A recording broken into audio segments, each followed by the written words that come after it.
My name is Dika. I'm going to be one of the leaders of the cooking session, and right here with me is Busola. I'm also affiliated with the International Center. I'm the program and administrative assistant, and Busola is actually our resident manager. And we're in the IC kitchen. And there are going to be two screens. One of the screens is going to be this one, which will be showing all of the prep that we'll be doing and as we're moving along. And then we're going to have a second screen on the actual cooktop to show you what's going on in the pots or in the pans while we're cooking. Just watch out for a second screen. We'll let you know which one we should be watching. But as you can see, I am sharing my screen with you, and I'll go ahead and do a little presentation on what we'll be cooking today and a little bit about Nigerian cuisine. Alrighty. Okay. So,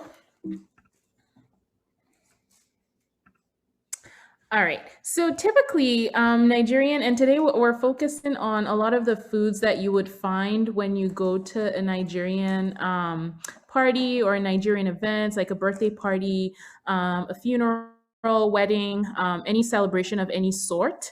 And when typically at Nigerian events, you would find, different types of dishes being prepared. They're kind of like two categories that I like to think of them in. One of them is like a lot of the continental dishes that you would find not only in Nigeria, but in other either West African or the African countries, or variations of those dishes. And then the other group is like your typical Nigerian traditional meals.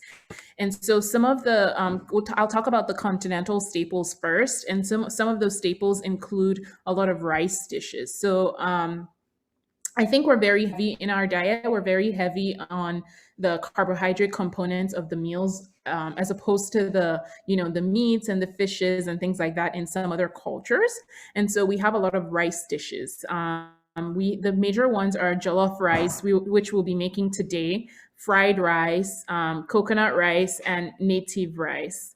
And then some of the, served alongside with the rice dishes will be stewed chicken, fried fish, moi, which is basically a bean pudding. So it's made out of black eyed peas, blended, seasoned, and then basically made in a ramekin, like you would make like a custard or like a pudding. And then salad. So Nigerian salad is very interesting because it's typically not all vegetables. There are a lot of vegetables in the salad, but it's not uncommon to find things like sausages or beef in Nigerian salads. And we actually do two types of salads, I would say. Our salads are typically cabbage based as opposed to lettuce or spinach based. And one of them is very similar to a coleslaw, and which is, that's the type you would find at a lot of the functions because it's just easier to make for large number of people. Another type is like a layered salad, which is I'll show in a picture. And so this is a dish. This is what a typical dish, continental. If you went to an event and they were serving continental dishes, this is what the plate would look like. And I don't know if you can see my pointer, but this brown thing right next to the rice in the second picture is the moi, which is the bean pudding. So this is what a typical plate would look like. And the plate on the left is actually very similar to what we're making today. So the chicken is there, the rice is there, the side salad is there. We're not making plantains today, but that's also something you could see. And this is just another example of what the spread would look like at an event. On the right-hand side, you can see that layered type of salad that I was explaining, where all the elements are, kind of combined in layers. And then on the left is like, a bunch of, there's moi there. There are different types of rices. There's fish, meats, sauces. And then the next category is like your traditional Nigerian traditional Nigerian dishes. So we eat a lot of swallows, which some of you might have seen from like trends or just people doing videos. A lot of swallows are like mussels that we typically eat with our hands. They come in powdered form, and then you mix it. It's kind of like a if you made dough with like hot water. So you know how sometimes people make dough with starting with flour and hot water. Consistency that you get is similar to the swallows. So we have different types. We have one from yam, we have cassava fufu, we have semovita, and we have amala, which is made from dried yams. We also have different soups that go with the swallows. And we also have some delicacies that you would see for like I guess to keep the food going, or for just to spice things up. We have a lot of side delicacies. And then we have snacks. Snacks are very important because usually when people are arriving to the event, before you start showing all the main dishes, you would start with snacks. So we have something called small chops, which is like a plate of just snacks. On the small chops plate, you would usually have spring rolls, samosas, fried dough balls, which we call puff puff, but it's basically a beignet. And then seasoned meats on the small chops. So some types of seasoned meats like asum, which is like seasoned goat meat, suya, which is like a grilled type of meat, and then peppered snails and gizzards. And so these are some of the examples of those traditional dishes. On the very top is pounded yam and then egusi soup. In the middle is a delicacy called abacha, also known as African salad. And so they're like peppered meats in it, fish, onions, and tapioca. And then the bottom is called asum, which is just peppered goat meat. And so going into the basics of jollof rice. So jollof rice is a West African staple. I feel it's the dish at the heart of West Africa. So the origin of jollof rice, it originally came from the Senegal Gambia region, in what was called the Wolof or Jollof Empire in the 14th to 16th century. And people say that it was actually made by mistake and derived from a precursor rice dish in Senegal called tie boudin. It's cooked now all over West Africa for various occasions. Different countries and even different tribes within each country have different recipes. Some of the Nigerian variations of jollof rice include what we call party rice, which is basically just jollof rice made over a wood fire, and so it's smoky. We have something called emergency jollof or concussion rice, which is made with very few ingredients. It's the type of thing you look for whatever is in your fridge at the time and you put it together. And we have native jollof rice, which is made with a lot of dried fish and native oils and things like that. So basically, it's the basics of jollof rice. It's a tomato and pepper base, and the rice is cooked in that base. And finally, I would just like to mention that what I've noticed is a lot of cultures have their own version of jollof rice. Like West Africans have jollof rice, Caribbeans have rice and peas, people of Spanish descent have paella, some Central and South American countries have yellow rice. And so it's really, I feel like and Indians have biryani. So I feel like a lot of cultures can appreciate jollof rice. And without further ado, let's get into the cooking. Okay. 1 second. Okay. Can I ask a quick question? Yes. Yeah, so when I was in Senegal, I recall that the local dialect or the local language or indigenous language is Wolof. Is that the same root as Jollof? So it's yes. So people would pronounce it differently based on accent or based on like translation. Like some regions of West Africa would say jollof, some of them would say wolof, some of them would say volof, and it's kind of mixed because West Africa is made up of Anglophone and Francophone countries. So there are a variation of ways that they would say that, but yes. Thank you. Yeah. And so the first thing that we're going to be doing, we're going to actually be starting with our chicken. So today we're making jollof rice, we're making big chicken and salad. So the first thing we're going to do is to start with our chicken. And so I'm sorry, I'm moving. So this is the station for our chicken. So we have our chicken thighs. One second. Let me just. Yeah. So we have our chicken thighs, and we have all the spices. So we have the curry, we have Old Bay. I have my ginger and garlic paste. I have seasoned salt. I have a generic chicken seasoning. I have actual regular salt, and then I have Suya Pepe, which is straight from Nigeria, but you feel free to use cayenne pepper in that. And so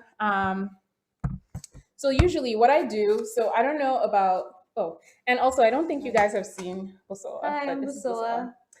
So we're just we want this to be as interactive as possible. And if, I don't know if I said this, but we actually both grew up in Nigeria and we moved here in 2012. Did you move in 2012? Yeah. Yeah, we moved here in 2012 for college, and then we've stayed on to continue medical school here. So go ahead, feel free to open up your chicken. And back home, we actually, it's weird if my face isn't showing. I'll raise it up. No, push it back. Push it back. Okay. So back home, we actually would always, everything, whatever we cooked, we were taught to always wash everything. So we would actually always wash our chicken before we cooked it. But now I'm hearing from different people that it's actually wrong to wash your chicken because you're like splattering Campylobacter all over the kitchen. But it's fine if you clean the kitchen. But I'm just so used to washing my chicken. So I'll go ahead and wash it. Feel free not to wash it, and then I'll show you how to season it.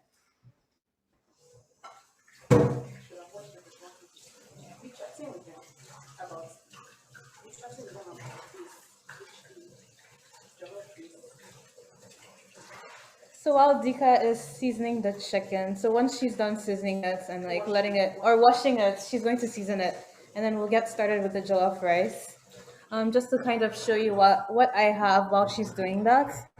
So the recipe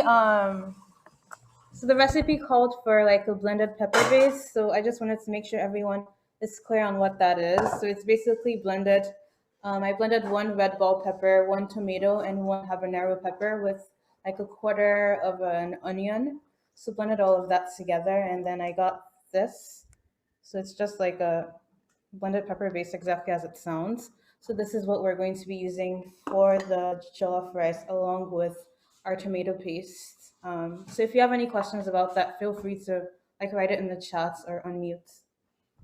Okay, so I've gone ahead to wash my chicken. So the first thing I'll start with is curry. So I know like we put a lot of people cook with recipes, and a lot of people cook with recipes. Oh, do you have a teaspoon? A lot of people cook with recipes, and they can tell you like exactly what amount of each thing they put. But like I've been cooking for a really long time, and I think it's the same with Busola too. A lot of Nigerians don't use recipes; we just eyeball things. And so I'll try to show you how much of each thing I'm using. But I have 4 pieces of chicken thighs, and then I'm putting a teaspoon of curry powder.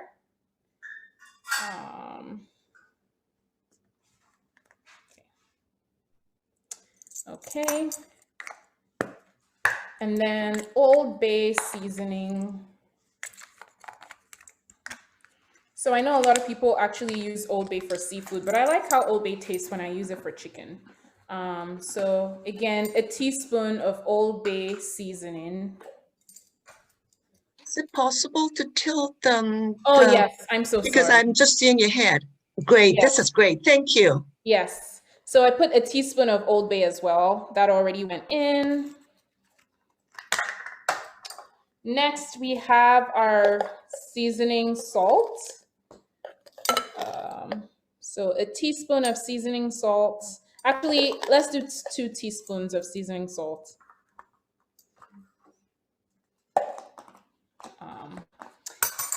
Okay, and then I have this is my garlic paste. I don't know how to measure this, but just eyeball how much I'm putting. And it's also based on your preference of how much garlic you usually like in your food. So I have I would say three squirts or 3 drops of garlic paste. And then I'll go with the ginger paste, do something similar. I usually like more garlic and less ginger, so just put 2 of those in. And then this is my Suya Pepe. So Suya Pepe is a type of spice that's made in northern Nigeria. It's a blend of different types of things, but it's mostly peppery. So this is also up to you for your discretion, with how much spice you're able to handle. Nigerians love spicy food, so I'm going to go in with my Suya pepper. And if you don't have Suya pepper, I would say you could just substitute with cayenne pepper or paprika. But I would do a very full teaspoon of syrup, actually, like a teaspoon and a half of Suya pepper. Okay, 2 teaspoons. I like spicy food. Okay. And then I have this random Mrs. Dash chicken seasoning that I didn't mention. I didn't add this to the list, but it's just something, it's very optional. I just recently started using this. Of course, this isn't like traditional Nigerian spice, but you can also add a teaspoon of that as well. Okay. And then the major seasoning for Nigerian cooking. So we use a lot of seasoning cubes. I think a lot of these seasoning cubes are also used in Asian cooking as well. So some of them will be Maggi, Knorr, Royco, and a lot of them are seasoned. Some of them are chicken. So there's like a little, if you can see, there's a little chicken on it. Some of them are chicken flavored, some of them are beef, some of them are veggie. So you can use any type of seasoning cube you like. If you don't want to use seasoning cube, you can just add more salt when we're adding the salt. But I would use 2, they come in 2s in 1 pack. So I would just use 2 of these. And I'll crush it all over the chicken. Okay, and what we're actually going to do is, okay, so that's in. And then even when I add, so I've added a couple of things that include salt, one of them being the seasoned salt, Old Bay, and the seasoning cubes. I still always add actual salt because I feel like salt just elevates everything else. And I just a little sprinkle of salt. Okay, so what we're actually going to do is, this is very crucial to seasoning the meat. So we always like to let our meat marinate. So we're actually going to mix the seasoning into the chicken and then set it in the fridge. And then we're going to go over to cooking the rice, okay? But this is a crucial step. You want to make sure you're mixing all this seasoning that we put on the chicken. Make sure it actually gets into every part of the chicken. So the seasoning doesn't just sit on, one part of, thank you. So just giving this a good mix. Feel free to work it into under the, the part of the chicken under the skin. Just a good mix. And if you've used sometimes, when you're learning to cook and you're not really sure about the measurements, sometimes a good way I like to gauge how well I've seasoned my chicken is that it should be coated with the seasoning all through. Okay, so now we're done with the chicken for now. We're just going to cover this up and set it in the fridge to marinate. And we're going to move over to the rice. Okay,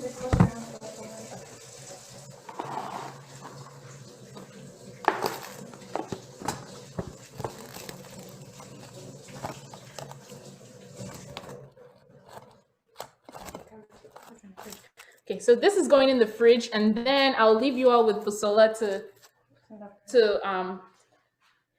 do the rice. All right. Could you actually Hold it. like put your phone so I can just hold your phone and show them the phone? Okay. So we're getting started with the rice. So I have like a pot here. I have the chicken broth, some vegetable oil. You can use whatever oil of your choice. Bay leaves, tomato paste, some onions that I already kind of sliced, and the tomato base that I talked about earlier. So I'm going to turn on the cooker and put. Okay, that's fine. So I have my pot on. So the first thing we would want to do. So we're going to put some oil in the pot. So 1/3 cup of oil, and then we're going to kind of saute our onions a little bit until it's translucent. So saute the onions along with the bay leaves. And then once the onions get a little bit fried, then you add your tomato paste. And you want your tomato paste to kind of get fried but not burnt. So that'll probably be about 3 minutes of just kind of letting it fry. So we can get started on that. And because we're not very good with like actual recipes and times and very specific on it, I think it's easiest if you just move along with us. So like once she's done sauteing the onions and sauteing the tomato paste, like, okay, now mine is done too. Okay, so you can also just see how it looks, Okay. Is that one cup or half a cup? This is a 1/3 cup. Oh, a 1/3. So that's a 1/3 of a cup. I wish the recipe included. Do you want to send them the directions? Sure. Let me sent see. it to you individually. Yeah. Let me see if I can. Let's see if we can send directions. I think you can drop that as like a document in the chats. Yeah. Okay. I'll try to do that. So while Dika is working on that, so we'll get started. So we need the oil to heat up a little bit. So that'll just take like a minute or two, and then we'll add the onions into it.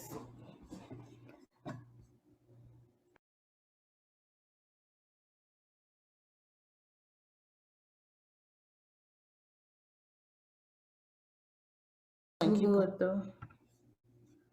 It's probably easier, then they can get the link. Okay. It's not quite yet. Okay, so we're just waiting for the oil to heat up. But while we're waiting, if you haven't chopped your onions, you can do that. And if you haven't blended your tomato paste or your tomato mixture, you can do that as well. So just as a question, like what all goes into the tomato mixture again? Just like a quick So the refresh. tomato mixture is 1 red bell pepper, 1 tomato, 1 habanero, and then 1/4 of an onion. So you just blend all of that with a little bit of water until it's smooth. And then, that's all. So it's really important in a lot of Nigerian dishes. Like we eat a lot of stews, like red stews. And this is what we use for that as well. So, we eat a lot of kind of onion and just pepper-based foods. So it's a versatile base that can be used. Yeah, it's extremely versatile. Yeah, thank you.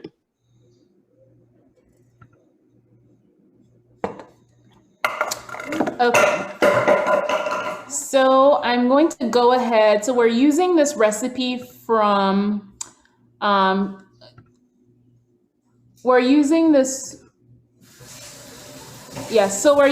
recipe. Oh, I'm just reading the questions. Someone wants to know if we can share a fufu recipe. Yes, we'll try to see what we can do. So I'm going to share this recipe for jollof rice that we're using from a Nigerian blogger called the Naija Foodie. It's really easy. It's what we're following today. I think because I've posted that in the chat, But I think because my actual jollof rice recipe takes a really long time, because like I said, we all have different styles. I cook it differently from Busola, so it's easier to follow that recipe. So I posted it in the chat. So if you get confused at any point, you can feel free to just follow along with that too. It's very similar to what we're doing. Okay, I think our oil is hot. Yeah, can you step back a little bit? Oh, sure. So just the onions. So this would be like about a quarter of like a medium onion.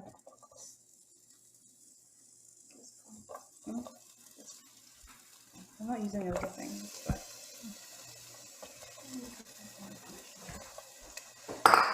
so it's about this much, if you can see that. Just a little bit more. This is.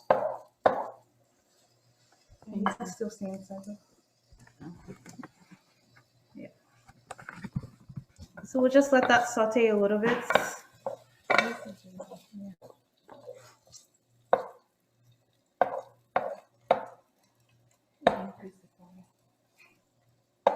Yeah, so it's very interesting how people have like such different cooking styles.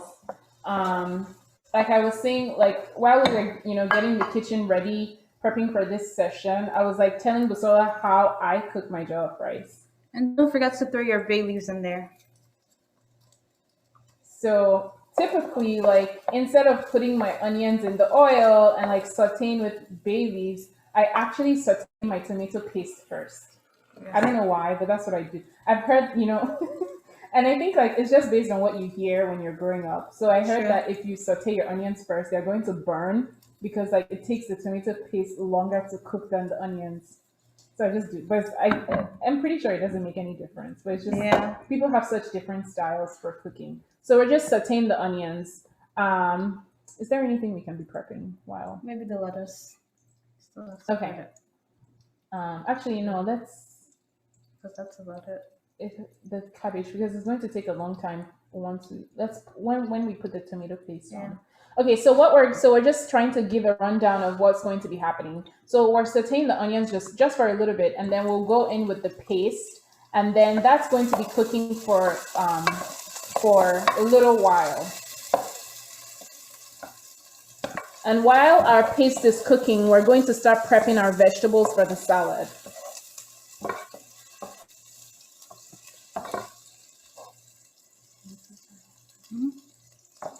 Let us know if you guys have any questions. Feel free to write it in the chat or unmute. Can we use curry leaves instead of curry powder? Yes. So you can use curry leaves instead. Cool. Thanks. Yeah. Let's take these out.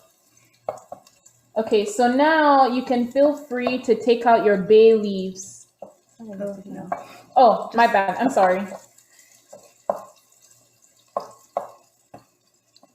I didn't chop some of my onions very well, so there's some chunks. So I'm just going to take those out because I don't like chunks of onions in my food. So if you don't mind, you can leave yours. Yeah. So when I actually make jollof rice for my sister also doesn't like onions. And instead of like doing slices of onions, I actually dice the onions like, very small. So it doesn't bother her. But I love onions. So I like what I see right now. Just had one question come in on the chat, and it's, do you peel the skin from the tomato using the pepper paste? You can turn the camera around since it's just sauteing or something. Oh, I didn't hear the question. Oh, here you go. I gotcha. So it's, do you peel the skin from the tomato you used in the pepper paste? No. No. Yeah, no. You don't peel the tomatoes. I have a question. Yes. When you mentioned curry, the curry powder, would you say is the similar kind of curry powder as in the Indian curry powder? And if so, is that an influence from India? I think it has some similarities, but it's definitely a little different because curry is basically just a blend of a lot of different spices. So I think that maybe it probably originated in India, but we've kind of adopted it to make it our own. So if you taste like our curry powder, it tastes a little different than the one you would get at Kroger or the one that you might get like at an Indian grocery store as well. Like it's similar, but there's slight differences. Yeah, So- and So where would you go and get the Nigerian curry powder? yeah, so that's a good question. Sorry. Just hold on. One for that. second. Yeah. Okay, I know there's an African store somewhere up Commonwealth, I believe. Yes, we'll show you the curry powder that we use, but Okay. for now we're going to put in our tomato paste because from our the can. onions are getting cooked already. So I have a tomato paste. So I'm going to use about probably 2/3 of the can. And how many ounces is that? And this is a 6-ounce can. Yeah, and to answer so she's putting in the curry paste. Okay, and then I'll show you what it looks like when we start. So when you put your paste, this is the part you have to be a little careful because it burns pretty fast. And if it gets burnt, like it just doesn't taste good because your rice is going to taste burnt. So you kind of have to keep an eye on it. So most of the time, I usually just kind of stand here and wait. Huh? Yeah. So, and we're kind of waiting until it gets a little bit fried. Because paste has a pretty sour taste, so just kind of trying to get rid of that taste as much as possible. So just mix it together with your oil, and then you can cover it up. Okay, so we're just for now we're cooking our tomato paste, and while we're letting that cook, let me get back to the curry question. So yeah, like Busola said, it's very different, or it's a little bit different from the Indian curry. And also I've cooked with, so this is the typical brand. This is the typical Nigerian curry brand. It's called Lion. And the only places I can get this curry, I've actually never been to the African store in Charlottesville. I usually get all my products from the African store in Maryland because that's where my family is. But you could typically find this brand of curry in an African store. And make sure you're just stirring it every couple of seconds, I would say, so it doesn't get burnt, as I said, because it burns pretty fast. And it also sticks to the pot, so I'm just kind of scraping it from the bottom, making sure it doesn't get burnt, because I don't want my rice to have like that burnt taste. So the tomato paste that you just used, is it just a regular tomato paste? Yeah, this is just you can get it from Kroger or any grocery store. Okay, thank you. Yes. And I have been to the African restaurant in Charlottesville, and it's really well stocked. So I'm pretty sure they have like suya spice. They would have the like Nigerian curry. They have a lot of stuff. I was pretty surprised with how much. Is that the only one in Charlottesville? The one on Commonwealth? Yes, I believe so. I haven't heard of any other ones. So. Yeah. But that being said, I've actually made a lot of Nigerian dishes using the regular Kroger brand curry powder. So I've actually used curry powder that's not this one, and it's turned out fine. Because like it's really, for me, curry is, at least the way I use it, is really all about the aromatics of it. So as long as the curry has some of that going, then it's fine for me. Yeah. So this is what our paste is looking like. So it's starting to look a little fried. I'm going to tilt the pot just so you can. It's kind of dark. Let me turn on the light. Oh, nice. We should have done this a while ago. I know. But, so it's a little fried now, and in a couple of seconds, actually, I'll go ahead and add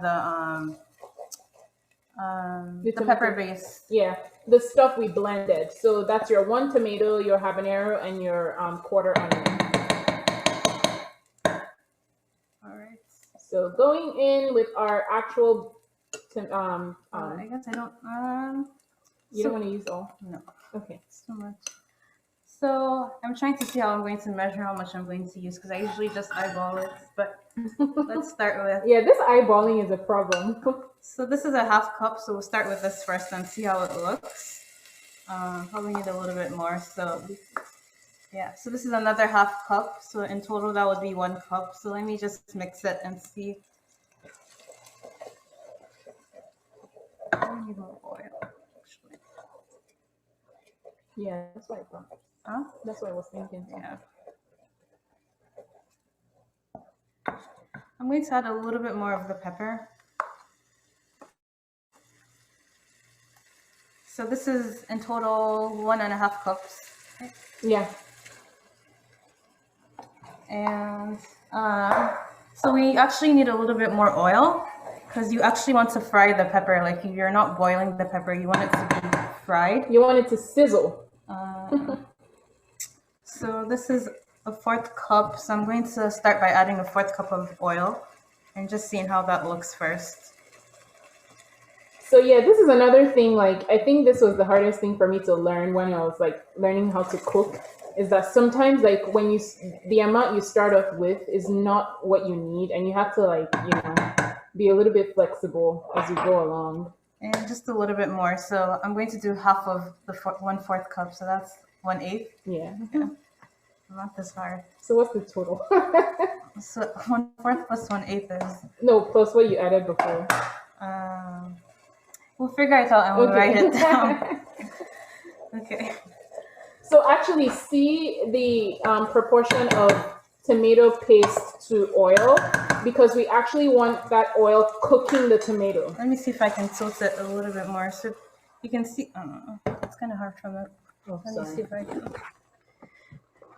Because also there's this joke that, so we're actually from 2 different tribes in Nigeria.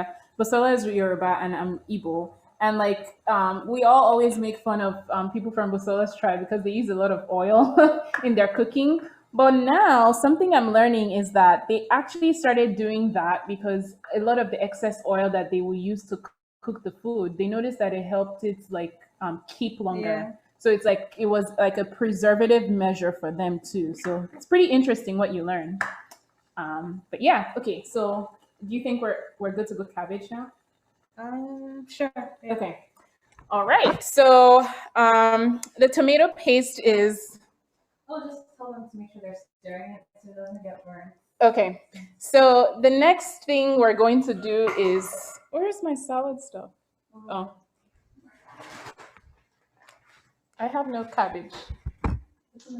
Oh, so the next thing we're going to do is start on our salad. So your tomato paste is cooking on the stove top, and you would just go every 1 minute and you would stir the pot and come back. Go every every couple minutes to stir the pot so it doesn't burn and come back. So now we're going to get started on the salad.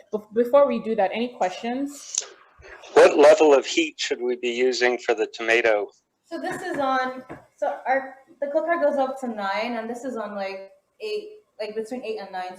So medium high, Yeah. medium high. Okay.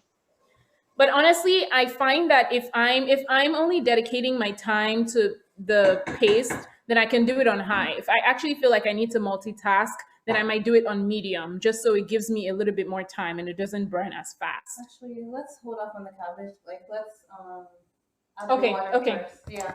Okay. So let's just like kind of make sure everything is prepped with the rice before moving on to the cabbage. So kind of the next thing I want to do. So I have the dry rice. How many cups? This is 2.5 cups. The recipe is also 2.5. So I'm just going to go ahead and rinse it. Yeah, this is another thing. Some people don't wash their rice, and it's pretty. I think it's pretty fine if you don't. But we just always washed our rice, especially because sometimes the rice you buy in the market back home is not always, you don't always buy the rice in the actual bag. Sometimes the rice that you're buying has already been removed from the bag, and so sometimes there's dirt in the rice and stones and sand, and so you kind of have to wash the rice to make sure that you're getting all the impurities out. So that's why and now it's just become a habit. Like, we just always wash our rice. So that's why we're talking about washing rice. But if you don't wash your rice, it's fine to just go ahead. Okay, yeah. So she'll be washing her rice. Question?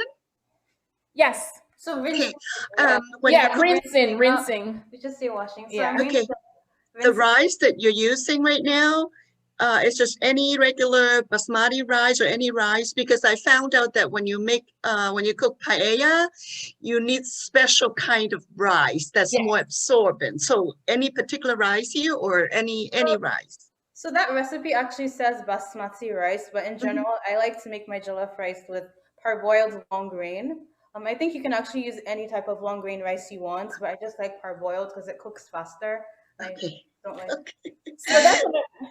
So that's another thing. Like the type of rice too that people use is something that differs. Like I've noticed that a lot of Ghanaians um, prefer to use basmati rice. A lot of Nigerians prefer to use parboiled long grain rice.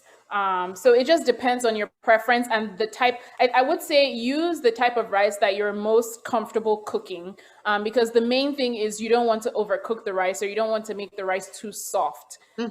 So it's really you're able to like tailor the type of rice you use based on your preference and what you're comfortable with. I will say, like from my experience, like making jollof rice a lot, like long grain parboiled rice is also like it's foolproof because it takes a lot to overcook it and it takes a lot for it to be mushy. So I'll actually show you what we mean when we say washing rice. So we just put water, we give it a little rinse. I could actually use that. Yeah. And I just like to do it a couple of times. As Dika said, I mean, I grew up in Nigeria, so I'm used to the rice being like having some particles in it and a lot of starch. But as you can see, the rice here is pretty clean, so yeah, it's just pretty optional. Just give it one more good rinse in the colander. And then I'm just going to leave it on here to drain a little bit while our pepper is frying. Okay. And then you come over and check on your paste again. So as you can see, it's looking a lot more fried now. Like, go ahead and add water now.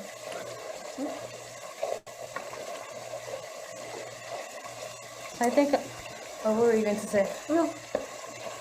So I think I'm actually ready to add water to it. So the next steps for the jollof rice is adding, well, I guess broth. So you can either use broth or water. So kind of adding broth and letting that boil, adding broth, adding our spices, letting that boil for a little bit, so let all the seasoning kind of marinate together. And then once it's boiled, then we'll add the rice in there and then reduce the heat and just let all of the flavors infuse the rice. So I'm going to go ahead with our chicken So we're broth. using chicken broth, but if you're vegetarian, feel free to use veggie broth. This is another area where people vary. I personally like to use chicken broth that I make. So with the chicken that I seasoned, instead of actually just, sauteing it or instead of baking it, I will actually I'll actually cook it a little bit and like get some of the chicken broth out of the chicken that I personally seasoned and then use that broth in my rice. But it's also perfectly fine to use store-bought chicken broth. I've also made jollof rice for vegetarians where I didn't have any veggie broth and I actually just added water. But if you add water, you just have to be cognizant with the amount of spice that you're using. And so if you're adding just plain dilute water, then you might need a little bit more spice than if you added actual chicken broth. Okay. I just have to switch it out because I just bought that and it was like opened and like it looked half empty, which I don't understand. So just going with this. So I'm going to be adding, we'll start with 2 cups and see how that looks. So this is 1. I actually think that will be fine. And then this is a 2nd cup. I really don't like soggy rice, so I like to start with kind of a little bit of kind of liquid at first, and then if I need to add more later on, I can always add, because it's really hard to take out, but you can always add more water if you need to. Yeah. And I will say that that's a good rule, especially if you're someone who is using a different type of rice for the first time and you're not sure, how long you're supposed to be cooking that rice. And then the other seasonings I'm going to use for this are the gnaw that we talked about, the seasoning cube, then using a little bit of thyme as well, and a little bit of curry powder, and that's all, and salt, of course. All right. Okay, so one of those Knorr seasoning cubes again, if you don't have the seasoning cube, perfectly fine to substitute with salt or seasoned salt, anything. I can't crush it with my fingers. Okay, hold, let me crush. Hold. So I usually have to mash it. That's very funny. Oh yeah, I noticed that the chicken ones are like softer than the regulars. Yeah, But some of this was them can be pretty- really hard. This was pretty easy Because I to already crush. mashed it. No, you did not. That's why it's easy. Barely. Okay. This is my arm workouts for the day. Crushing cubes for Busola. Oh, they can't even see. Okay. Okay, I can just put the seasoning for you. Okay. All right, and then we're going with thyme leaves. Again, if you have ground thyme, that's also fine to use. I've used that before. How much thyme do you add? You can just do the one. It's fine. So one teaspoon of thyme leaves. Is that fine? Yeah. Okay. And then curry powder. And then curry powder again. How much? You can do the same. 1 teaspoon, a generous teaspoon of curry powder. I love curry. Okay. And then salt, right? Yeah. Okay, let's actually try to measure the salt. This is crazy.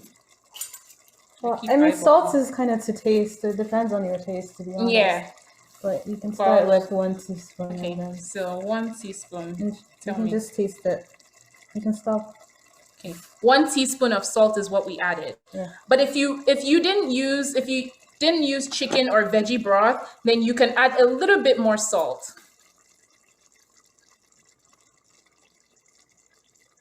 I don't know what that is. And just leave that. Okay. And then stir. And simmer, right? Yeah. So just to let this is going to simmer for, let's say, like 7 minutes, just till it's boiling really well. So while that is doing that, we can go ahead and get started on the vegetables. Okay. Actually, maybe we should start chicken. I'll start chicken. Well, Yeah. we need to preheat the oven anyway. So Yes. Okay, so what I'm doing is, instead of doing regular baked chicken, I like to do this method where I pan sear the chicken for like 2 minutes, and then I pop it in the 350. And then I pop it in the oven. And this is because I feel like if I just put my chicken in the oven, first of all, I feel like it takes a really long time for the skin to crisp without like it burning. But also I feel like if I pan sear the chicken, then I seal all the juices in the chicken before I start baking. So when I bake the chicken, it doesn't dry out. So by pan searing the chicken, I'm sealing in the juices into the chicken. So can you give me my chicken? So actually, since we're going to be baking the chicken, before we start pan searing, you should go ahead and preheat your oven to 350. So 350 degrees, just put it for a generic, just put 1 hour, but like preheat your oven for 350. It's in the fridge. Okay, so going to set the oven.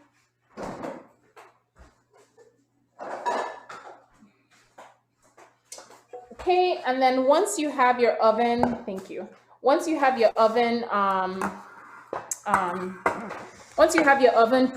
preheating, then you get a pan. So we'll just be using a regular medium-sized pan on the cooktop. Okay, and oil.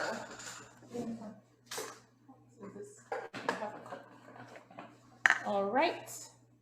And then I brought my chicken out of the fridge, ready to pan sear. Do you have like a...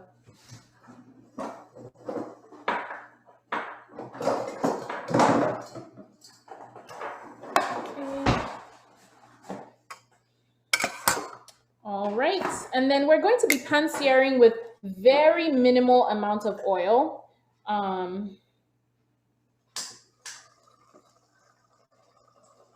Okay, So this is 1/4 of a cup. Yeah. Oh, I was just checking the pepper. Yeah, she's just checking. Yeah, so it's Let it still boiling, so I'm going to still, I'll still leave it on there for a while. Well, not a while, just a little bit longer, and then add the rice. Okay. Do you want to add the rice before you start searing the chicken? Sure. Okay. All right. So I put my burner on. So like Busola said, it goes up to 9, and yes, it goes up to 9, and I put it on 5. So very medium heat. And I'm putting 1/4 of a cup of oil. You can use any type of oil. I typically use olive oil because that's just where I'm at right now. But you can use any type of oil. And it should just coat the base of your pan, like so. Okay, and then leave it to get a little bit hot on 5, or like low to medium heat. And then while that is kind of, while that's heating up a little bit. So I have my rice that's all drained. And I have, as you can see, can you tilt it a little bit more? So it's really boiling now. So all I'm going to do now is I'm going to taste it to make sure I don't need to add any more salt or anything like that. I like to taste food as I go. Yeah, it tastes. So you can adjust the seasoning based on, what you like it to taste. I'm going to add a little bit more salt. Okay, exactly. So you can adjust your seasoning based on how it tastes and what you want it to taste like. If you like a little bit more salt, a little bit more pepper, this is your time to shine. So I like food a little bit on the salty end. Wow, really? Yeah. I like spicy, but not salty.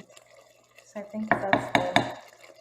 Okay, now we're adding our washed rice or unwashed rice, 2.5 cups of rice. And then I'll just make sure it's all kind of spread out and in there.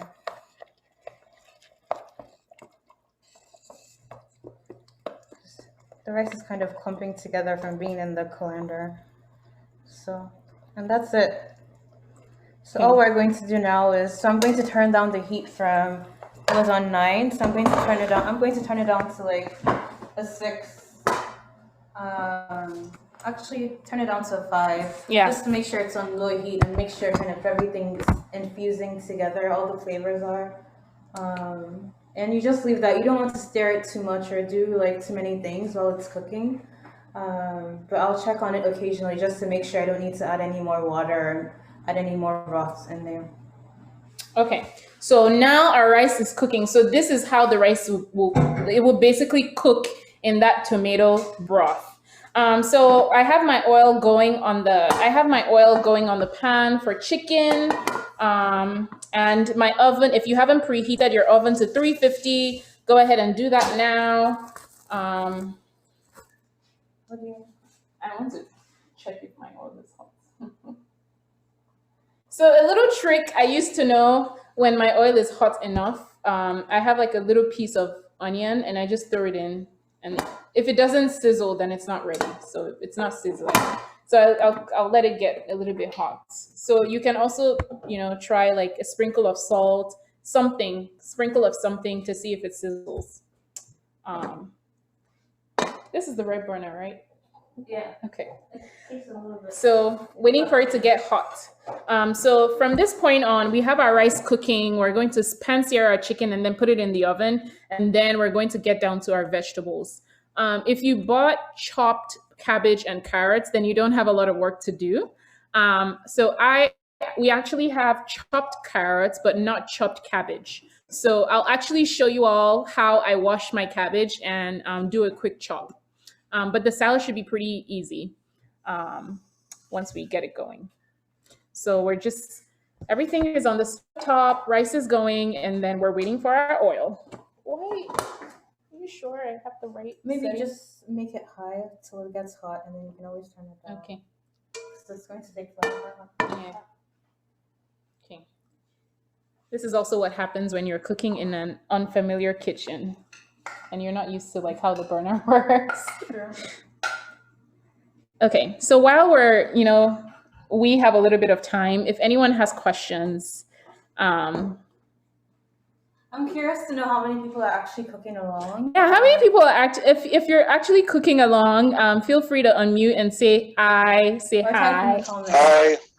Okay. And we recognize that this is a very hectic cooking session because we're doing 3 things and we're doing them simultaneously and like bouncing from one thing to the other. So this is a good breather right now. Aye. There's 4 of us here working together. Let us know if you have any questions. Yes. Or If anything goes wrong, let us know because we probably have made that mistake before and we can tell you what to do to fix it too. So how do we know how much liquid to add compared to the amount of rice? Do we just sort of watch it? So you mean like if we want to add additional liquid? Yeah. So it's based on how you like your rice. Think of it as cooking rice or cooking.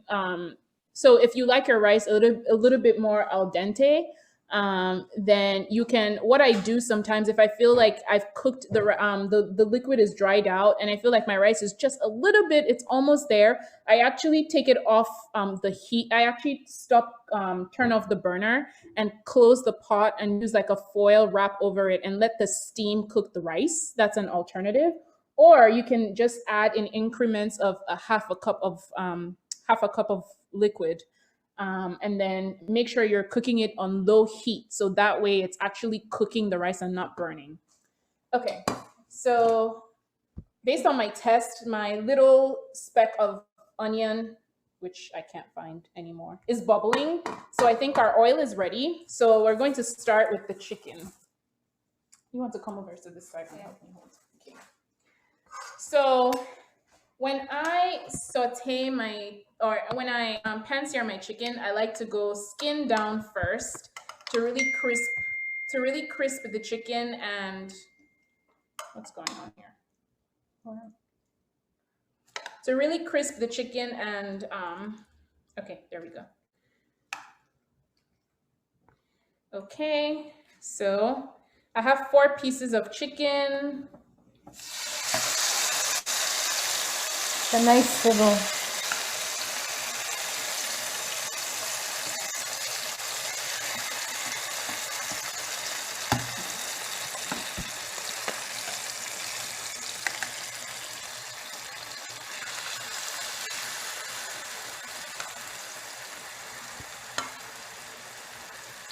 And when you're pan searing your chicken, don't worry about overcrowding the pan because this is not the phase where we're actually cooking the chicken. We're just pan searing it, right? But if you actually wanted to cook your chicken in the pan, then you don't want to overcrowd the pan because you want to make sure that it's cooking evenly. So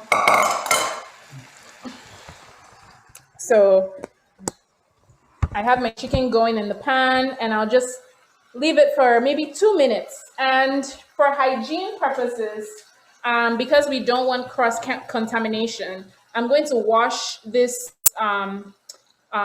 utensil that I use for the raw chicken. So when I flip the chicken, I'm using a clean one. And then when I eventually, at every stage of like handling the chicken, I'm using clean utensils to like avoid recontaminating the chicken that we've cooked with like raw chicken utensils.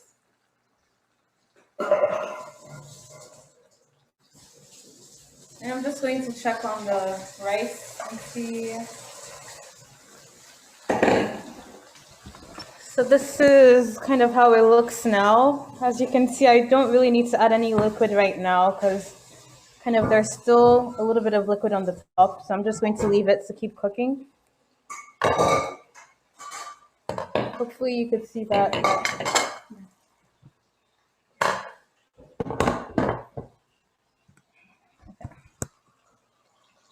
And kind of how what Dika was saying earlier about just recipes, how we don't really cook by measuring things. I'm thinking of the way that I learned how to cook and the way I think a lot of people learn how to cook back home. We learn how to cook by being in the kitchen with our moms. So I think in a lot of American families, like recipes are passed on through generations and they're usually written down. When a lot of African like traditions or African homes, I'll continue later. Yeah, no, you can keep going. In a lot of African traditional or homes, it's not really written down. A lot of our history is very kind of verbal, like, so you being with your parents and being in the kitchen with your mom or dad or whoever, and them teaching you how to do these things, and then you remember and you teach your kids those way as well. Um, so yeah, so we learned by kind of tasting and just eyeballing a lot of things. So Yeah. no recipe in my family is actually written down. So. Same. What age did you start cooking?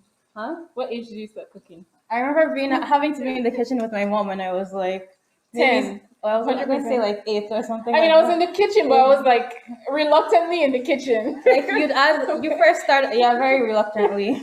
You start off by like being the one to add like the salt or like the seasoning, like they tell you how much to add and stuff like that. So, yeah. So we're 2 minutes in and our chicken is sizzling. So I'm just going to flip the chicken. Actually, I'm going to check if I like how brown. Check the skin. Let's give it another minute, actually. Yeah, let's give it another minute. So I checked the, I just, peeked at the skin of the chicken. I like the skin of my chicken to be golden brown, but even though I'm still going to bake the chicken, I don't want it to get all the way there yet, but I don't want it to look raw, if you will. So let's give it like, maybe 2 more minutes. Again, rinse your instrument to avoid cross-contamination.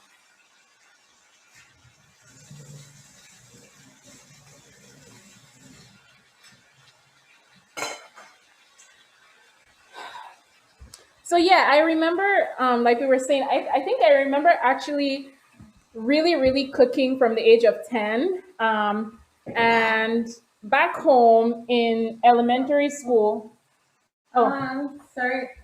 rice time. Pause. Just going to go ahead and check the rice. So there's not that much liquid left on it, so I just want to kind of taste it and see how soft or hard it is. Just to give me an idea if I need to add more liquid or if it's fine the way it is.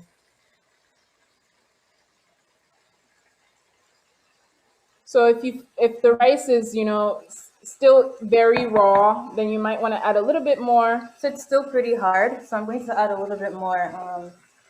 And let me measure. Can you remind me what temperature your rice is on? So it's on medium. It's on medium now. So it's on a Okay, high. thanks. Yeah. So this is about half a cup. So this is a cup measuring. It's a cup measuring, so I did half of it.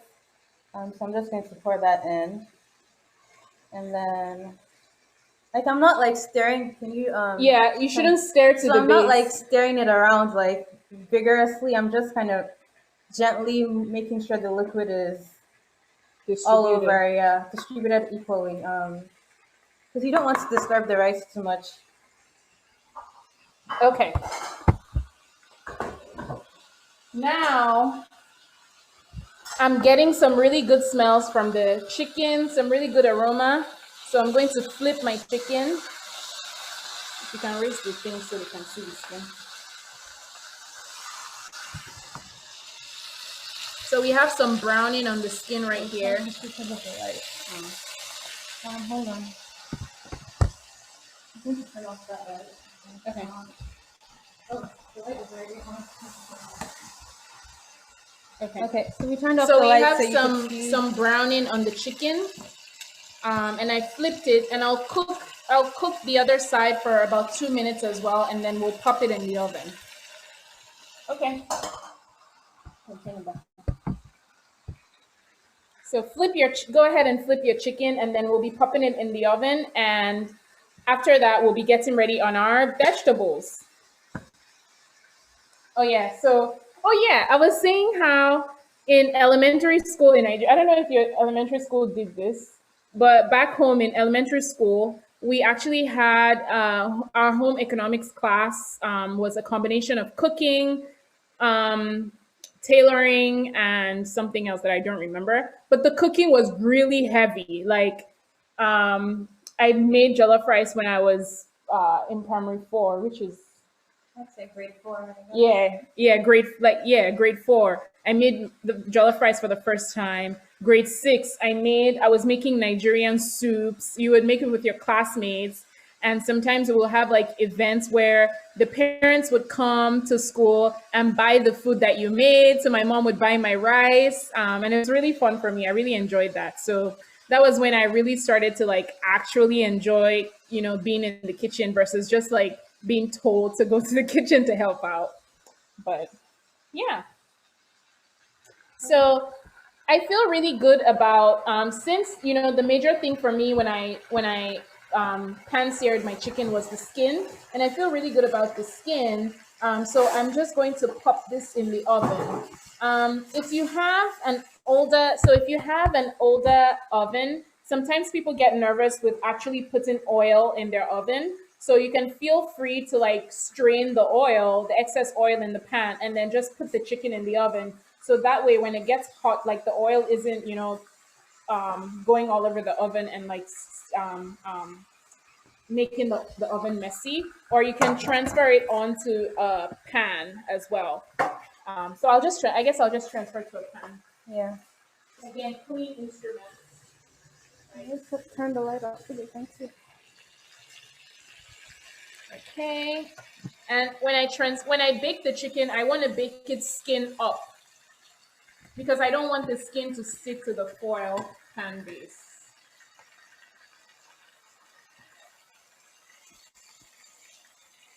The chicken looks really good.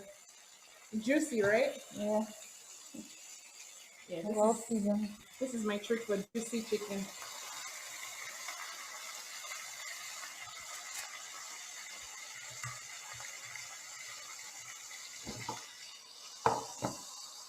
All right, so I'm going to go ahead and put this in the oven at 350. Again, I've noticed that I'll put it in the oven and then we'll chat. I have some comments about chicken as well. You have comments about everything. Yes, I do.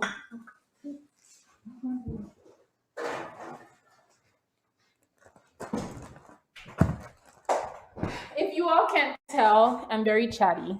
But I noticed that a lot of Africans too, when we cook chicken or fish, the way we cook our chicken back home is what people consider overcooked here. Yeah. And so You should tell them how we cook it. Okay. We cook meat. we cook everything. So definitely beef well done.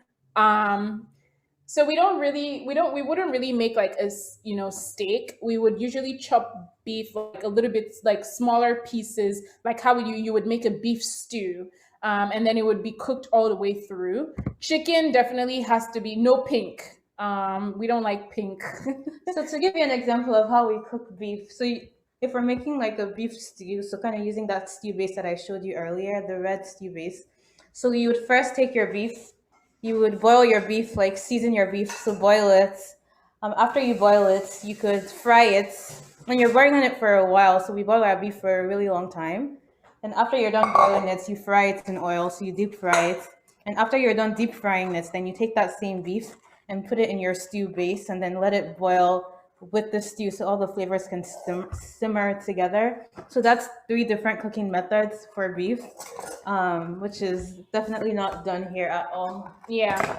And we do this. We do similar things with chicken too. So what we call fried chicken is so exactly how I did the pan sear. I would do the chicken like that, but like I would fry it to cook all the way, and that would be like after I had boiled the chicken. So basically, I would season the chicken, boil the chicken, fry the chicken, and then if I was making a stew, I would put it back in the stew to like absorb the juices. So basically, that's how we cook chicken. But it tastes good. So. It tastes really good.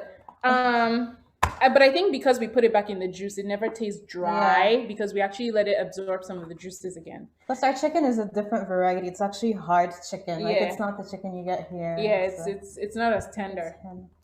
Okay, so now we're moving to our salad.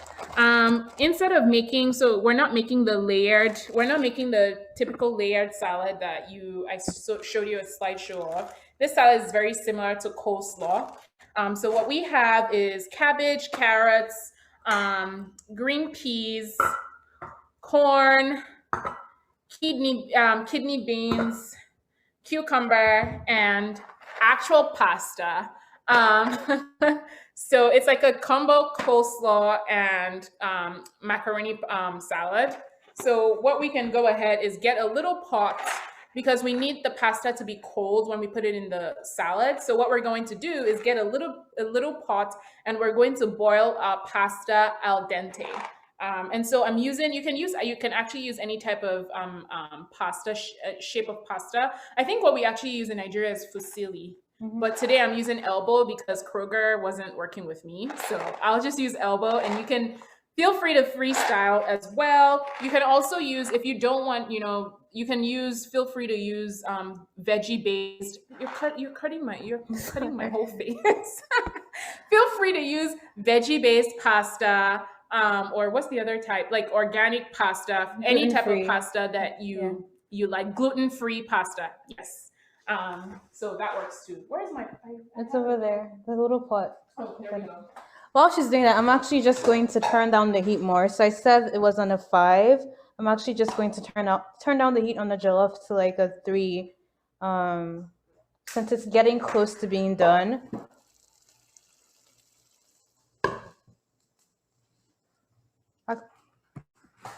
All right. Okay. So I think this is a pound. Yeah, I'm not going to use too much pasta because this is just for me and you, right? Yeah.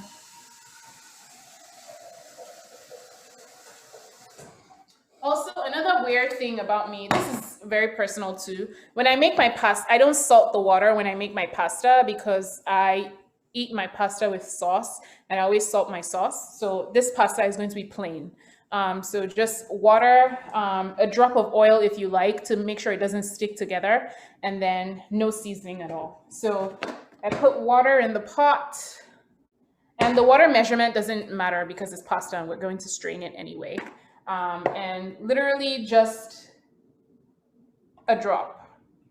And that's just so the pasta doesn't stick together. I don't know if this is correct, and I wonder if any Italian friends are on the call and they're like screaming in their houses because we're doing something sacrilegious to pasta, but this is how we make it. That's all right. My Italian grandmother's rolling over in her grave. Yes. So get the water up to a boil.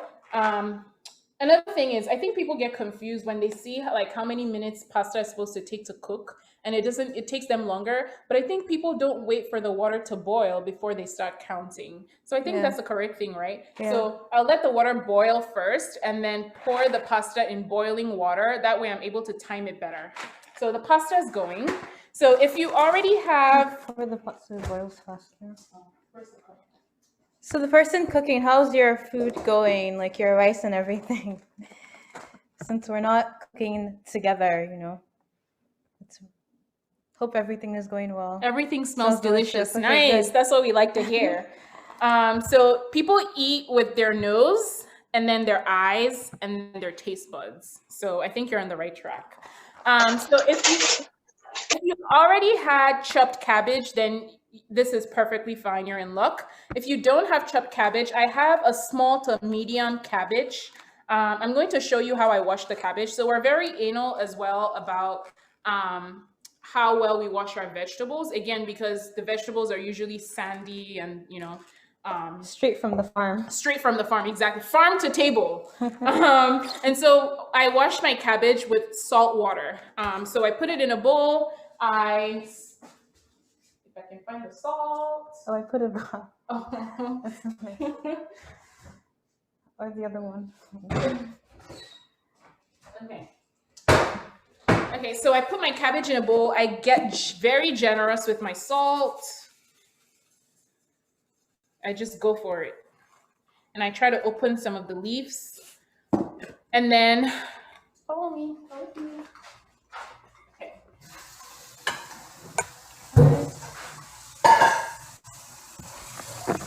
And then I just put it in a, there we go. Okay. And I just whirl it around, open up the leaves. So whenever I buy cabbage, I don't use the leaves that are loose because I feel like those are the dirty leaves, right? So I take out the dirty ones. And I want the ones that are stuck together. The cute ones. Give it a good whirl.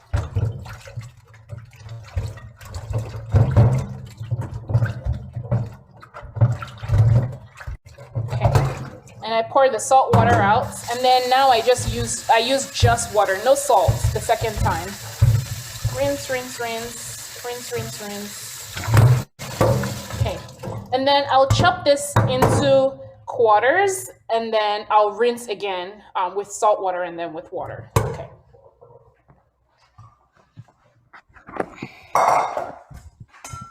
Let me take this up.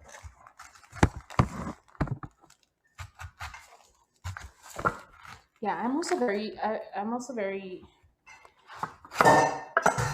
So I think my sister says the way I handle my knife is very scary to look at. But I just go with the knife, and it always looks like I'm going to hurt myself, but I'm not. Well, I'm an almost doctor, so if you do. I don't want an almost doctor treating me. We're med students and we're graduating in May. Yeah, so. It's So crazy. she's good. If she cuts her hand, I can like sew her back up. There we go. So this is what I have, quarters. Actually, I might just use, I don't know, it's just me and you, right? I don't know, let's see. I can do one more quarter. Yeah.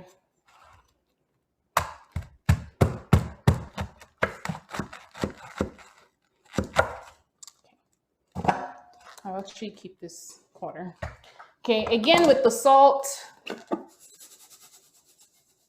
Not as generous this time because we don't want a salty salad. And then I'll rinse and do the same process. So rinse with the salt and then rinse with clean water. Okay. And we can check on the rice while she's doing that. So this is how it's looking now. And it smells really good. I wish there was a way to smell over Zoom, but sadly there's not. So again, I'm not like stirring all the way to the bottom or like stirring really aggressively, just a little bit. And I'm going to taste it now. If I can find a spoon. Can you get me a spoon or a fork from the behind?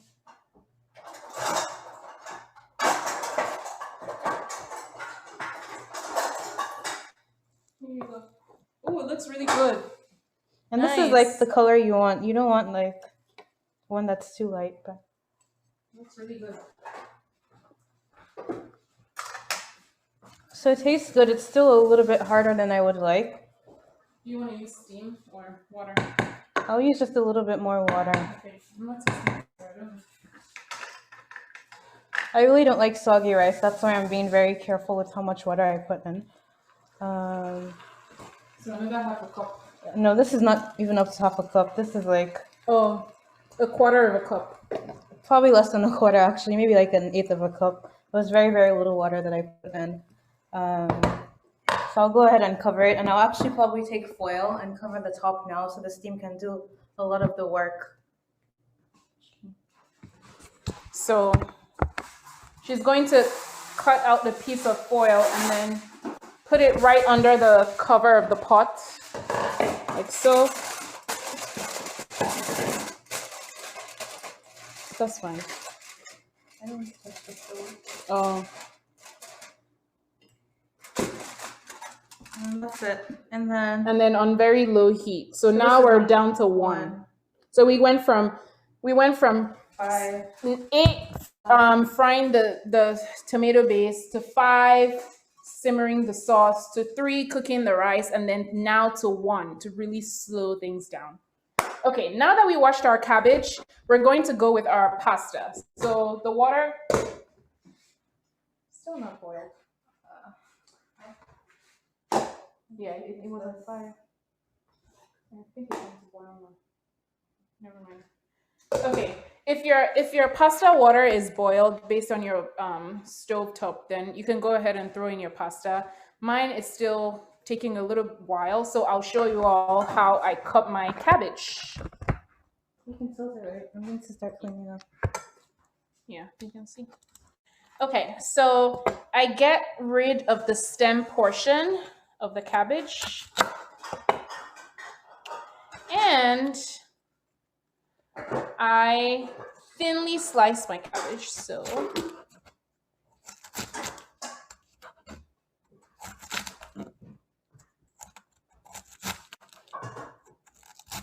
And as I go along, I can change the direction of, how I'm slicing. But basically, we want these linear slices of cabbage.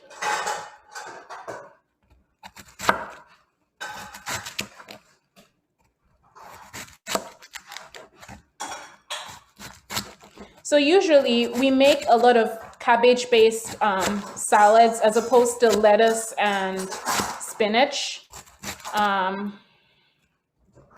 Sometimes people actually, instead of slicing or chopping their cabbage, some people will actually grate the cabbage or they'll grate the carrots to give it a finer texture or more refined texture. And then after I do this, I'm going to do something really bizarre, but That sounds very mysterious. sounds very Dika, right? And then I'm just going to go and just do this for no reason. I don't know why. This is just my process. So I'm just doing like, okay.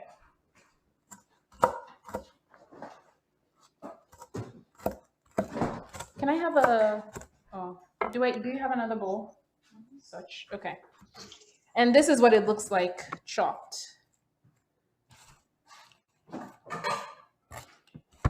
Okay, so in this salad, the proportions are the vegetable that you have the most of is the cabbage, and then next is the carrots, and then the cucumbers, and then all the canned. Okay, and then I'm going to put my cabbage in a bowl, and then all the canned vegetables should be like proportional. So this is a quarter of my medium cabbage. So I'm going to do another quarter. So I don't think this has any stem. Just go ahead again.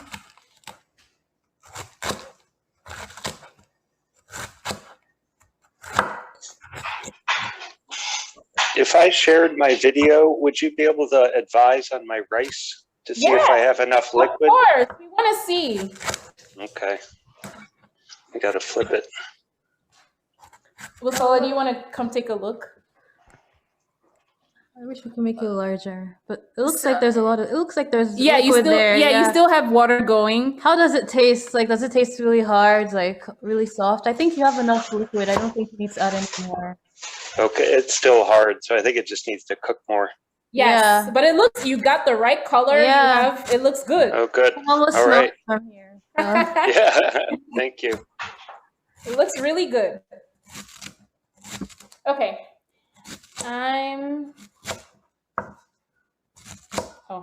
Cabbage.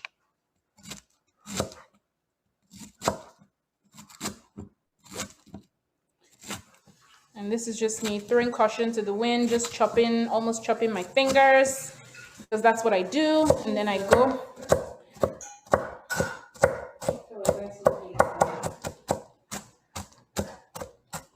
Do you actually have sutures to suture my finger? No.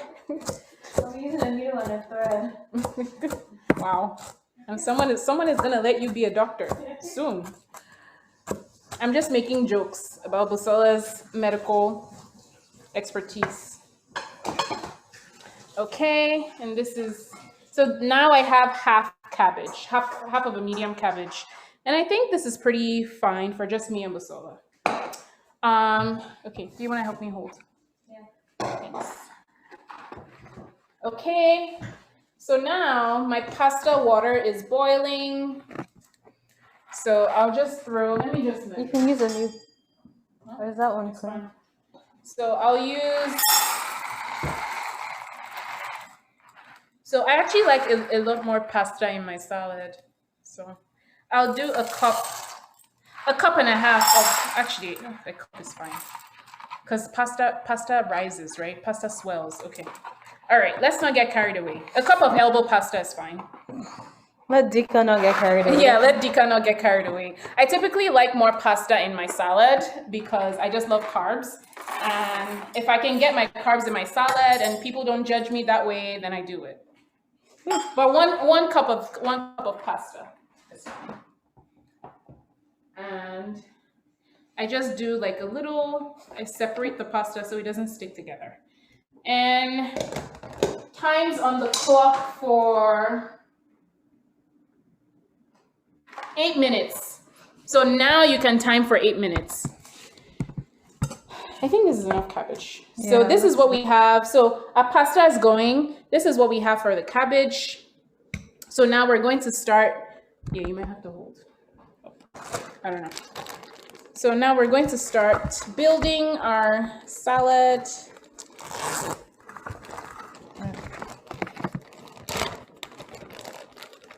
So if you already have chopped, I feel like chopping the carrots again. It's up to you. I don't know why I do this, but I just do it. I want the carrot smaller than it is. This is very chaotic. This is completely optional and just. This is Dika just doing Dika things. I'm re-chopping my carrots because She thinks they're too big. So. yeah. Okay. So if you were making a layered salad, this is the process for a layered salad, but instead of mixing it and plating the dressed salad for a guest, you would actually take the layer salad and then dish by the side. This is basically the process for a layered salad as well.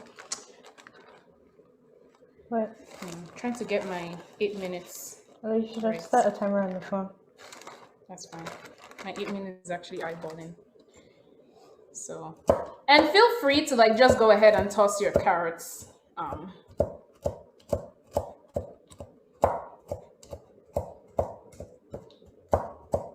Yeah, no need to be a Dika. We only need one of her. So Oh, wow. that's enough. In this moment, I'm feeling judged.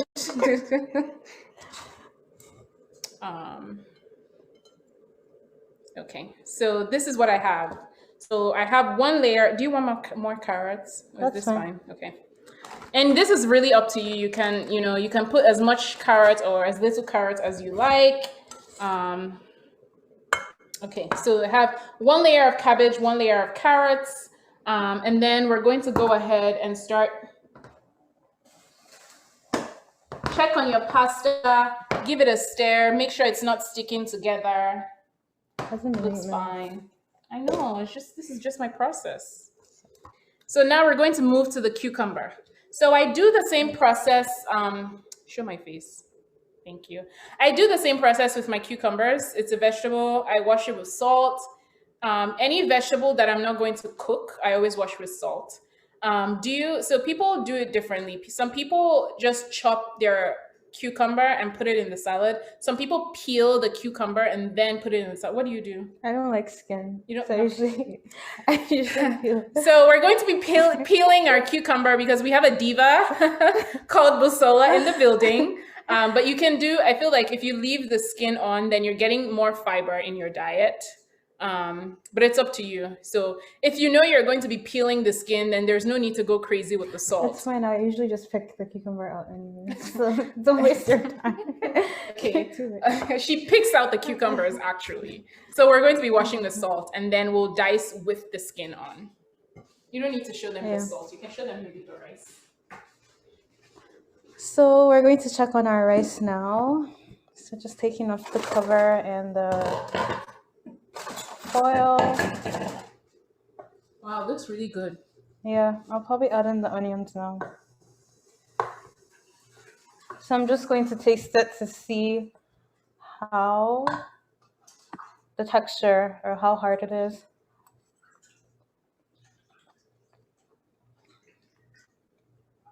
This is actually the consistency I like, but I like my rice harder than most people. Yeah, I don't like soft rice. But just try it. It's fine. I've eaten your rice before, it's fine. Okay, if it's too hard. My mom always complains that my rice is way too hard. So, I have some onions that I remained from earlier. I'm going to go ahead and put them in. This is completely optional. Leave it on the fire. So I'm going to go ahead and stir that in.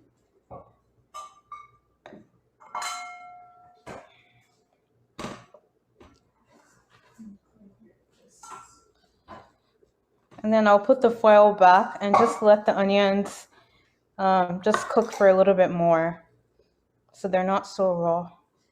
So some people like add sliced tomatoes and sliced onion at the end.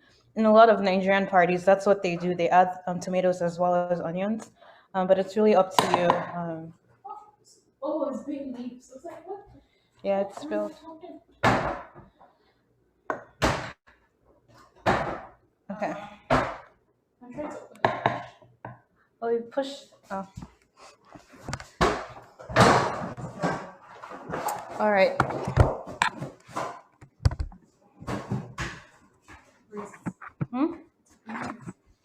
Okay.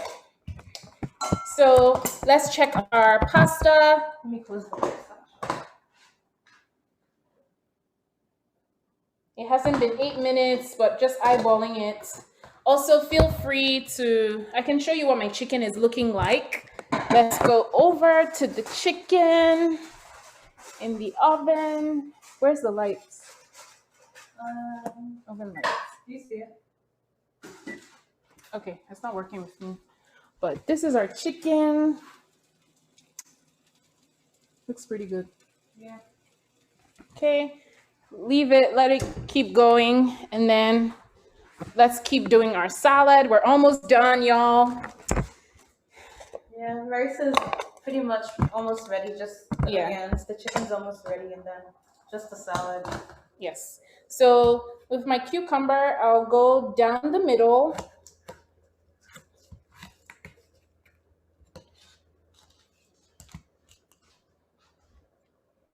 Thank you. And then I'll cut this half into 3 or 4. Let's do 4. And we'll be dicing the cucumber.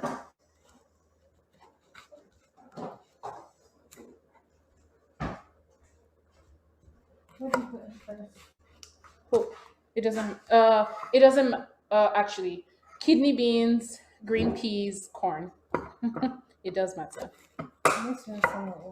Yes. But we'll show them one. We'll show them the corn. Okay, so I split this into 5, and then now I'm just going to dice. And I like my cucumbers pretty small.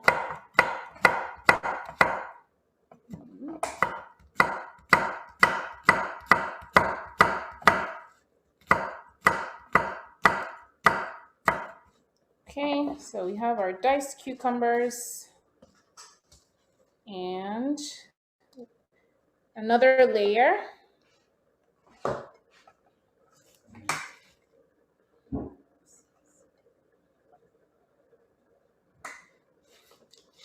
Okay, since Busola doesn't like so you typically I would add the whole cucumber, but Busola really doesn't like cucumbers in hers.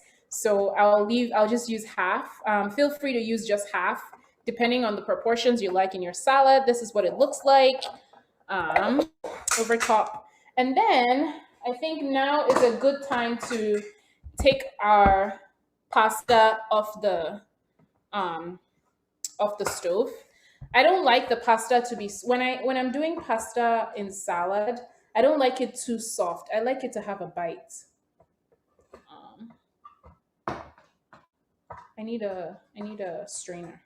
I like my pasta to have a little bit of a bite. So what I'll do is I'll take the pasta off the stove, rinse the pasta under water. Again, my Italians, please don't judge me. This is where I'm at.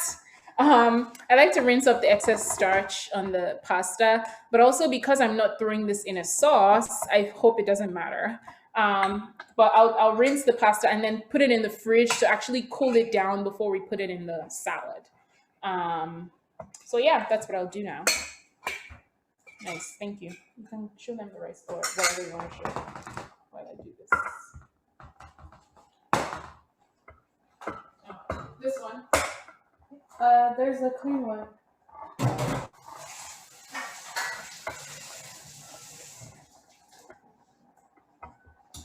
So just a strainer. I'll put my pasta in here and then rinse it under clean water and then put it in the fridge. And then while Dika was doing that, I was just going ahead and opening the rest of the vegetables that we need. So the sweet corn, the kidney beans, and the green peas. So I'll go ahead and get these out of the can and just rinse them so they're ready for the salad. But first, let's check on the rice and see how that looks.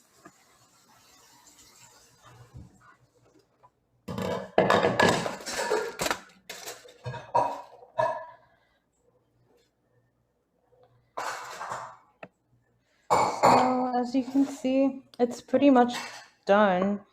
I'm just going to leave it for just a little bit longer. I don't really like onions, so I like the onions to cook as much as possible. But yeah. Nice, looks really good. Do you have this? Yeah. So this is my pasta, and it's going in the fridge to cool down while we put together our salad. I'll put it in the freezer so it cooks faster. Huh? Put it in the freezer so it cooks faster. Use the other one. That one's really good.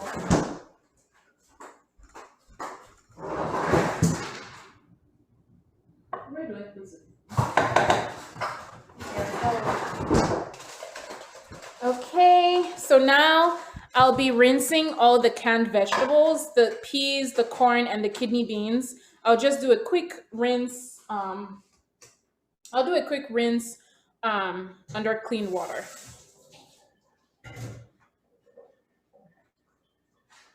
Oh, kidney beans first. Do you mind? Thanks.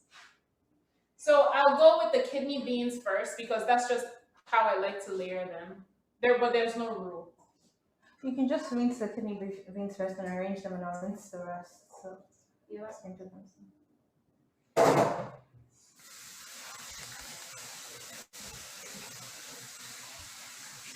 Robin, how's your rice looking?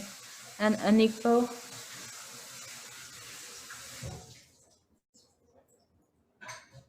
Hopefully it looks good. How's the rice going for people making the rice? I know that's the really challenging. So this is the kidney beans, so I'll just layer it on the salad. Can I show you my rice again? Yes. Go ahead. Add more liquid. Oops, I gotta turn my camera around. Okay, looks like it has less liquid. How does it taste? Is it still really hard? It's still hard. Can you kind of turn it a little bit at the top just so I can see like how much? One sec.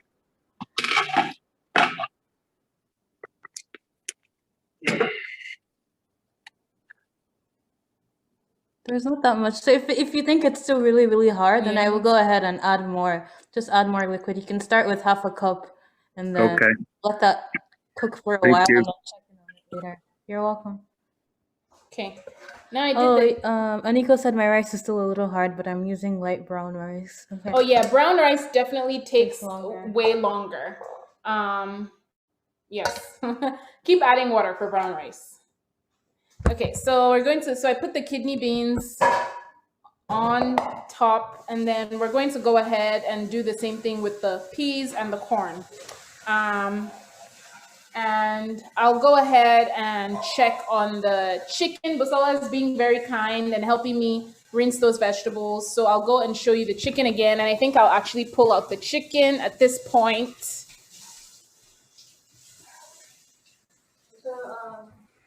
So this is what it looks like.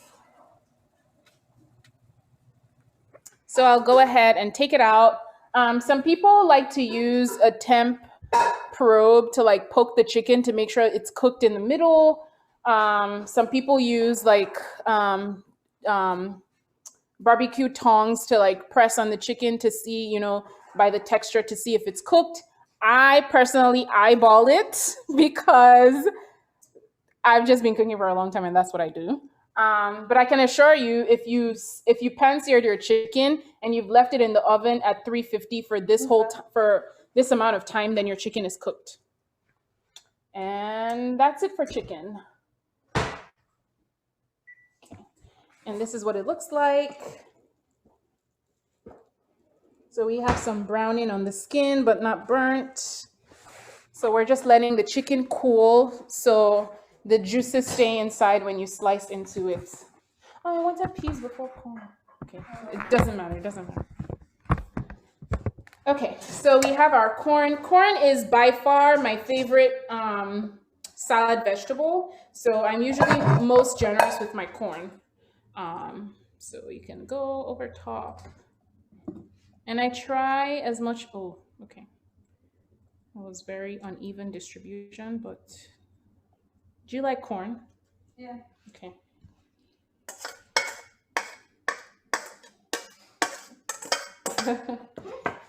I need a spoon.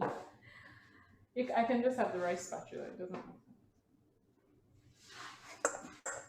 Okay, so you all are so amazing for sticking with us. I know this was a very difficult cooking class because we barely have recipes. We don't measure anything. We switch from one thing to the other. But thank you for sticking with us. So this is what I have right now. I'm actually going to go ahead and because my bowl is really small, should we layer everything? So basically this is what a layered salad would look like. And this will be served on the dinner table as is. And then everyone can like scoop a portion of the salad and then dress the salad how they like and use the dressing that they like. However, in big parties, when you're serving the guests, usually they don't do, because you're actually serving plates, they'll actually make the salad and then dress the salad and then put a portion on the plate. So that's what I'm going to do. Well, we won't eat all the salad. We won't eat all the salad. No, we're not. I'm just going to take a portion to dress. Yes. Where's the pea? Oh, I don't know. And then we'll make a plate so you all can see what the plate looks like.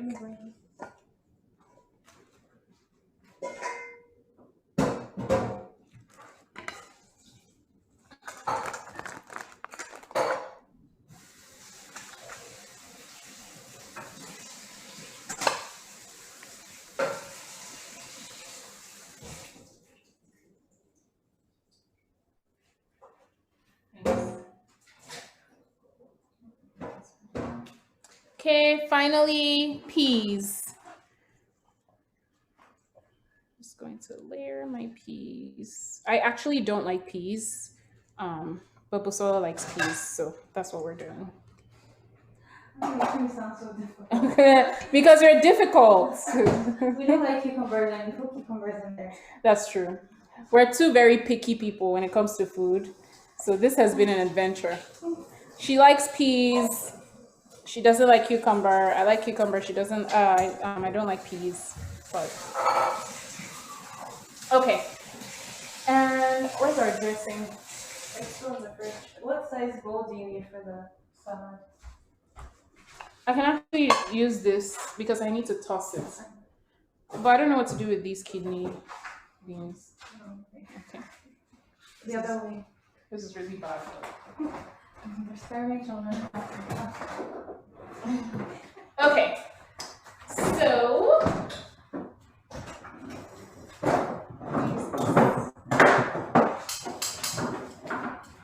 okay. So typically, and we can get a plate and start plating. You can start plating the rice. Okay. So typically Nigerians do for a salad dressing, we the brand that we usually use in Nigeria is the Heinz brand. So the brand that makes the baked beans, the blue container baked beans. They also make salad dressings, but they have like a specific type. You know how like there's Mexican Coke, like Mexican Coca-Cola in the bottle that tastes so different? That's how the Heinz salad dressing tastes to me. So typically we would do like a 50-50 mix of that. So because that salad dressing is really expensive and these parties could have like over 1,000 people, you usually do like a 50-50 mix of the salad dressing and mayonnaise. And it gives it a really, because I feel like the salad dressing is usually a little bit too runny for my liking. And the mayonnaise kind of like ties it together and gives it a little bit of that coleslaw taste. So that's what they typically do. You can find that Heinz salad cream at African stores as well. I wasn't able to find it anywhere. So we're just going to go ahead and use light ranch. You can use any type of creamy dressing with this salad, any dressing of your liking. If you feel the need to use Italian, if you feel the need to use a vinaigrette, it's up to you. I wouldn't advise a vinaigrette. I think a creamy dressing is I think a creamy dressing is best for this type of salad. So I'm going to just take a small portion of the salad that I made and put in this bowl, and then also put my pasta that's been chilling in the fridge, and then mix it together and then plate. Okay. Wait, hold on. You can just plate the chicken. We'll show them how we plate the jollof. I guess everyone knows that, but we can still show them. Okay. Okay. So if I was serving this as a layered salad, this is what the guests will be doing at the dinner table. So they would basically scoop their own salad and then dress it how they liked. So just scoop, scoop, scoop. Okay, now I'm going to get my pasta from the fridge.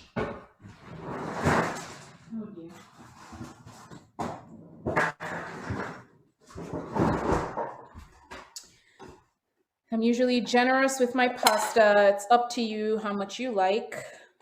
Okay, I put about 1/3 of the pasta that I made, and then I'm going to go with my dressing.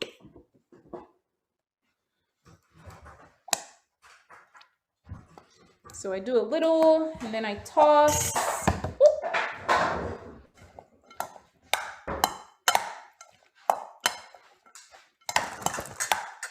I think it needs a little more. Ooh, there's something about the smell of just fresh pasta, boiled and chilled, that I don't know, I just like. Is this a me thing? It sounds like it's a me thing. Okay. So do you like really dressed? Do you like okay? Yeah, I think this is fine for me.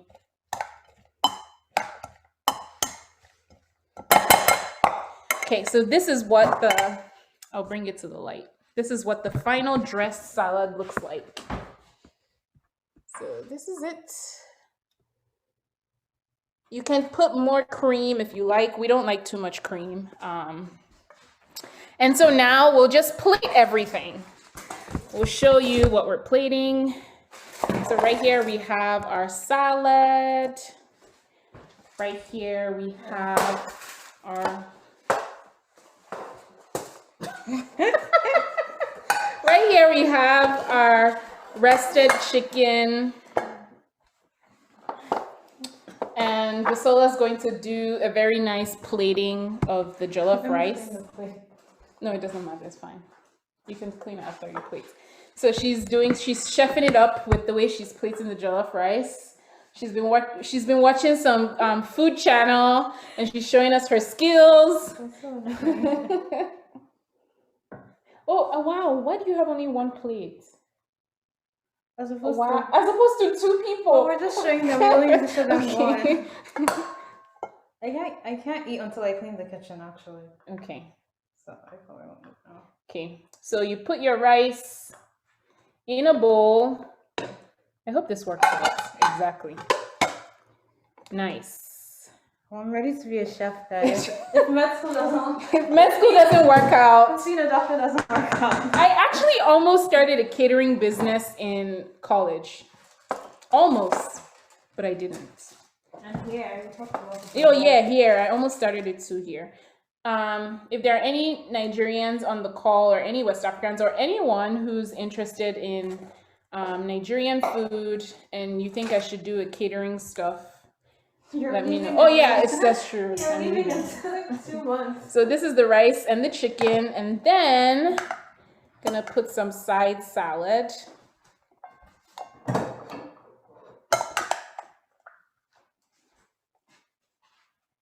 And at this time, if you haven't, if you finished making all your, if you finished making all the dishes and you're ready to plate, you can go ahead and plate. Would like to take a picture of everyone. If your rice isn't ready, then you can just put your, and voila, this is the plate. Oh, wow, Busola is really being a chef. We're taking a picture of the plate. That's the look nice. Yes, people eat with their nose, their eyes, and then their taste buds. Okay. I feel like put it under the light. So if you're still, and this is the final product, guys, jollof rice, chicken, and salad. 360. Yes, this is a 360. Wow, it looks really, the rice looks really good. I'm ready to dig in. But if you haven't finished cooking and you're cooking along with us, I'll say, just because we want to take a picture, I'll say put your camera on your pot or like over your stove top. Turn on your video, put your camera on your stovetop, and then we can take a picture just of the process of everyone. We'll do the same thing with ours. If you're cooking and you need more help, let us know. Like if you are rice. Yeah. So where are all our people cooking right now? Nice. I'm here. Can we see? Yeah, what you I'm have still so doing. far? Yeah. Oh wow, Nice. that looks like a really good salad. Yeah. Nice and weird. Nice. Your rice Oh looks yeah, good. your rice looks good. People usually don't get the color right. and Yeah, you got the yours is really color. good, so. Yes. Nice. Okay. All right. So, Busola, you have to hold our thing. So, Zachary, do you want to take a picture? So we're gonna be taking a picture in. Yeah, let me, I'm not quite sure how to do that, but I can screenshot. Yeah, you can do that too. So. Oh, let's see a nice salad. Yeah. All right, got one of those. That one looks very nice. Oh, we got a nice salad. Okay, let me get one of those too. That's good. Hold it there. Hold it there, Matt. I'm getting there. Okay. Nice. I'll take these too. All right. I think. Great, that looks good. Got it. Thank you so much for hanging out with us. We're about to have dinner now.